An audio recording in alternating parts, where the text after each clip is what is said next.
Bagong webcam from Hollyland. So ito yung Hollyland Lyra na 4K webcam. And then bagong launch lang siya from Hollyland. If in case hindi kayo familiar with the brand, ang main focus kasi talaga nila is mostly mga microphones. So yung mga wireless microphone na maganda yung quality pero at a more affordable or more reasonable na price point. This time, gusto naman nilang ipakita sa atin na hindi lang wireless microphones yung kaya nilang gawin. Ito yung kanilang webcam and makita nyo dito sa likod ng box yung kanyang mga main highlights. Meron 4K resolution, pro-grade sensor, hi-fi sound, AI noise cancellation on a webcam, tapos auto-tuning and auto-framing. Perfect if dependent yung work nyo on using webcams. So to open yung box, meron siyang tape dito sa baba. Tapos ito yung kanyang sleeve na naglalaman ng kanyang quick guide. Oh, so same dun sa kanyang wireless microphone. Meron din siyang ito. Yung card ang sabi, ayan, we are here for you. And of course, yung kanyang packing list. Tapos, yung kanyang quick guide. So, underneath na ay yung Hollyland Lyra na webcam. So, tabi ko muna to. Tapos, tingnan pa natin yung other contents ng box.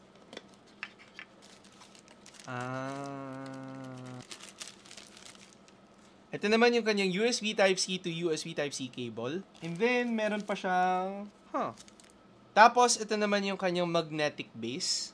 Tapos, meron pa siyang in-include na USB Type-C to USB Type-A na adapter. So, wala nang ibang contents yung box. Dito tayo sa kanyang webcam mismo. So, in terms of quality, yung finish niya, similar dun sa Hollyland Lark Max 2 na in-unbox ko previously. And then nga, matte texture yung ginagamit niya. Again, hindi ko sigurado kung mabilis magasgasan yung ganito. Tapos, kung na-notice nyo, meron dalawang sticker spot dito na wala naman actually kinocoveran. Na-realize ko lang, para siya dito sa magnetic base. So, yung magnetic base, pwede mo siyang idikit ng paganyan.